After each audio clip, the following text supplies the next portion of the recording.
আসসালামু আলাইকুম। Sonia cooking BD থেকে আপনাদের স্বাগতম। আশা করি আল্লাহর রহমতে সবাই ভালো আছেন। আমরা আলহামদুলিল্লাহ ভালো আছি। আজ একটি মোগলাই পরোটার রেসিপি আপনাদের দেখাবো। আসলে বিকেলের নাস্তায় বা বৃষ্টি হলে আমাদের, কারণ এটা বৃষ্টির মধ্যে বানানো হয়েছে, হয়তো ভিডিওটি দেওয়া হয়েছে একদিন পরে। ক্রিসপি ক্রিসপি মোগলাই পরোটা, যেটা আমরা টিফিন, বাচ্চাদের টিফিন বা আমরা সকালে সন্ধ্যার নাস্তায় আমরা এটা খেতে পারি। এটা বানানোর জন্য কী কী উপকরণ লাগলো চলুন আমরা দেখে নিই। এখানে আমরা 1 কাপ ময়দা নিয়ে নিয়েছি, আর হলো আপনার 1/4 টেবিল চামচ, মানে হাফ চামচের থেকে একটু কম আমরা লবণ নিয়েছি, আর হলো ওরকম 1/4 টেবিল চামচ আপনার বেকিং পাউডার, আর 2 চামচ সয়াবিন তেল দিয়ে আমরা ময়দাটাকে একটু ভালো করে ঘষে ঘষে মথে নেব, যাতে তেলটা ময়দাটা সব একসাথে সেট হয়ে যায়। দেখুন, এইভাবে যখন মনে করেন মুঠো পাকেই আপনি দেখবেন যেটাকে দলা বেঁধে গেছে, তখন মনে করবেন যেটা হয়ে গেছে। তারপরে 1/4 কাপ যে আপনি পানি নিয়ে নিয়েছি। অ্যাকচুয়ালি পানির পরিমাণটা একটু কম বেশি সবার লাগতে পারে, কোনো ময়দা বা আপনার আটার পরিমাণ যখন একটু পুরনো হয়, পানির একটু কম বেশি হতে পারে। আমি এটাকে ভালো করে একটু তেল ব্রাশ করে রেস্টে রেখে দেব 1 ঘন্টার জন্য। আপনারা চাইলে আরও বেশি রাখতে পারেন। এখানে হাফ কাপ পেঁয়াজ কুচি খুব পাতলা করে, আর মরিচ কুচি, আর হাফ টেবিল চামচ আপনার চাট মশলা, আর 1/4 টেবিল চামচ লবণ দিয়ে ভালো করে ঘষে অনেকক্ষণ টাইম নিয়ে মথে নিতে হবে, যাতে পানি বের হয়ে যায়, একটু নরম হয়ে যায়, যাতে আমাদের মোগলাই পরোটাটা আপনার ক্রিসপি থাকে ভিতরে, যাতে তেল ছেড়ে, মানে যখন আমরা এটা রান্না করব যাতে পেঁয়াজটা কাঁচা মানে একটু শক্ত শক্ত থাকলে কী হবে, ক্রিসপি হবে না, একটু সহজে আপনার যে হয়ে যাবে, নরম হয়ে যাবে। এখানে একটা ডিম ফেটিয়ে আমি একটা ডিম দিয়ে পাশে রেখে দিলাম। আর রেস্টের ময়দাটা আমরা আরও একটু ভালো করে 5 মিনিট ভালো করে মেখে নেব। যত ভালো করে মাখবো তত এটা ফুলকো হবে। 3টা লিচি করে নিয়েছি।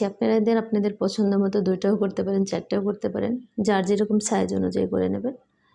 এখানে অল্প অল্প করে একটু ময়দা ছড়িয়ে তারপরে এটাকে বেলে নেব আস্তে আস্তে, কারণ এটাকে বেশি ময়দা দিয়ে বেলা যাবে না, কারণ ময়দাটা বেশি দিলে খেতে অত মজা লাগবে না। একটু টেনে টেনে বেলতে হবে মোগলাই পরোটাটা। রুটির মতো পাতলা করেই আমি নিয়েছি। তারপর আমি ডিমের পুরটা ভিতরে দিয়ে দিয়েছি। আসলে রুটির যে সাইজ সেটা অনুযায়ী আমাদের পুরটা দিতে হবে। আমি এখানে ডিমের পুরটা একটু দিয়ে তারপরে 2 পাশ থেকে উঠে একটু লক করে নিতে হবে। এই লকটা আমরা একটু চাপবো, যাতে একটু ভালো করে করি। কেউ পানি দিয়ে করতে পারেন, আমি ডিমের যে ওই পানিটা, ওটা দিয়ে আমি একটু লক করে নিয়েছি। আপনারা পানি দিয়েও করতে পারেন। এই লকটা একটু ভালো করে না করলে আসলে ডিম বেরিয়ে আসলে পুড়ে যাবে, বা ভিতরে তেল ঢুকে গেলে আসলে খেতে অত মজা লাগবে না, তেল তেষ্টা হয়ে যাবে। তারপরে আমি এটা একটা প্যানে একটু তেল নিয়েছি, ডুবো তেলেই ভাজবো।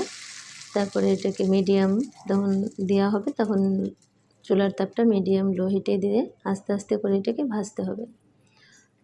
আর এরকম উপরে একটু তেল উঠিয়ে উঠিয়ে দিয়েই ভাজতে হবে। মোগলাই পরোটাটা ভাজার নিয়মটাই এরকম, কারণ যেহেতু এখানে সব পাশ সমানভাবে কুক হয়ে যায়, সেদিকে আমাদের খেয়াল রাখতে হবে। আর এখানে যদি অনেক তাপ দিয়ে ভাজা হয়, হয়তো বা উপরে হয়ে যাবে, পুড়ে যাবে, ভিতরে কাঁচা থাকবে। আমাদের একটু সময় নিয়ে ভাজতে হবে। দেখুন কত সুন্দর ফুলে গেছে। আমরা এভাবে আপনাদের কালার, নিজেদের পছন্দ মতো কালার অনুযায়ী ভেজে এটাকে তুলে নেব। আমি এইভাবে আর একটা মোগলাই পরোটাও আপনাদের দেখাচ্ছি, যেটা অ্যাকচুয়ালি আমি একটু ভিন্ন স্বাদে বা ভিন্ন রকমভাবে বানিয়েছি। যে ডিমের এই পুরটার সাথে আমি একটু চিজ অ্যাড করেছি, যেটা বাচ্চাদের পছন্দের কারণে। আপনারা ট্রাই করে দেখতে পারবেন, অসাধারণ মজা হয়েছিল। এভাবেও আমরা খেতে পারি। তাই আমি এভাবে 3টা মোগলাই পরোটা একে একে সুন্দর করে ভেজে নিয়েছি। আপনারা আপনাদের পছন্দ মতো, আপনাদের পছন্দের কালার অনুযায়ী এটাকে ভেজে নিতে পারবেন। একটু ভালো করে লক করে তারপর আমরা তেলের মধ্যে এটাকে ওইভাবে একই প্রসেসে সুন্দর করে হালকা মিডিয়াম তাপে এটাকে আমরা এরকম ভেজে নেব আস্তে আস্তে করে, যাতে আমাদের এটা ক্রিস্পি হয়, ফুলে ভিতরে কুক হয়ে যায়। এভাবে আমরা ভেজে নেব এটাকে। প্লিজ ভিডিওটি ভালো লাগলে আমার ভিডিওটি একটা লাইক, শেয়ার, কমেন্টস করে দেবেন। আর যারা চ্যানেলটি সাবস্ক্রাইব করেছেন তাদের অসংখ্য ধন্যবাদ। আর যারা করেননি, নতুন নতুন ভিডিও পেতে আমার চ্যানেলটি সাবস্ক্রাইব করে রাখবেন। আর যারা ফেসবুক থেকে দেখছেন তারা আপনার লাইক বা ফলো দিয়ে দিতে পারেন। আমরা সবার পাশে থাকবো, সবাইকে এগিয়ে নিয়ে যাব। হয়ে গেল মোগলাই পরোটা। আমি এটাকে উঠিয়ে তারপরে এটাকে কেটে নেব। দেখুন কত ক্রিস্পি হয়েছে, আর আপনার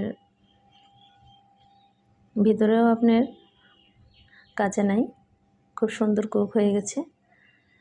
এভাবে আমি মোগলাই পরোটাগুলো কেটে একটা প্লেটে পরিবেশন করে আমরা এটা সন্ধ্যার নাস্তায় আবার টিফিনে দিয়ে দিতে পারি বাচ্চাদের। মিষ্টির মধ্যে আসলে আমাদের একটু স্পাইসি ভাজাভাজি খাবারটাই খেতে ভালো লাগে। আমরা এটাকে সস দিয়ে একটু খেয়ে নিলাম। আসলে খুবই মজা হয়েছে। আপনারা একবার হলো বানিয়ে খেয়ে ট্রাই করে দেখবেন। আশা করি ভালো লাগবে রেসিপিটা। তবে সবাই ভালো থাকবেন। আল্লাহ হাফেজ। আসসালামু আলাইকুম।